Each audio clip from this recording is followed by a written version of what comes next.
আপনি এমনকি অতিরিক্ত ওজন নাও হতে পারে, কিন্তু আপনি এখনও স্থূলতা সম্পর্কে অত্যন্ত চিন্তিত।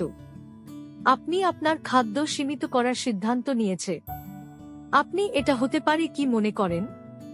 এটি কেবল একটি জীবনযাত্রার পরিবর্তন নাও হতে পারে, তবে এটি অ্যানোরেক্সিয়া নার্ভোসার গুরুতর লক্ষণ হতে পারে। প্রায় এক যুবতী মহিলা এই গুরুতর সমস্যায় ভুগছেন। কি ঝুঁকিপূর্ণ? এই ধরনের ক্ষেত্রে 8-0-9-0 টিনেজ মেয়েদের আনুমানিক 1-5 বছর বয়সী পাওয়া যায়। এই অবস্থার ফলে ওজন কমতে অনেক বেশি হয় এবং এই অল্পবয়সী মেয়েদের শীঘ্রই হাসপাতালে ভর্তির প্রয়োজন হয়।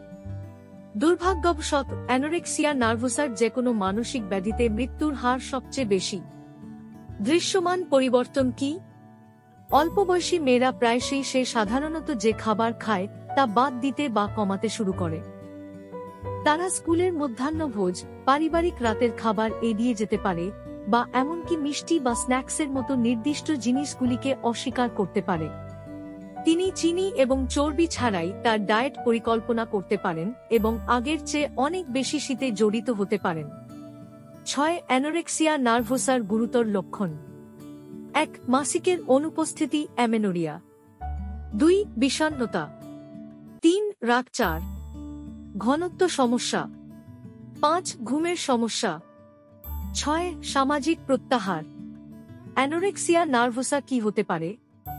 এই অসুস্থতা প্রায়শই কিছু গুরুতর রোগের সাথে থাকে, যেমন অবসেসিভ কম্পালসিভ ডিসঅর্ডার ওসিডি, পদার্থ ব্যবহারের ব্যাধি, উদ্বেগজনিত ব্যাধি।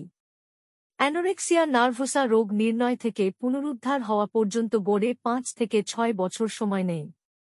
আমরা যখন অবসেসিভ কম্পালসিভ ডিসঅর্ডার ওসিডি স্পর্শ করেছি, তখন ওসিডি সম্পর্কে সমস্ত কিছু বুঝতে আমাদের পরবর্তী ভিডিওটি দেখুন। এরকম আরও তথ্যপূর্ণ ভিডিও পেতে আমাদের চ্যানেলটি লাইক এবং সাবস্ক্রাইব করুন।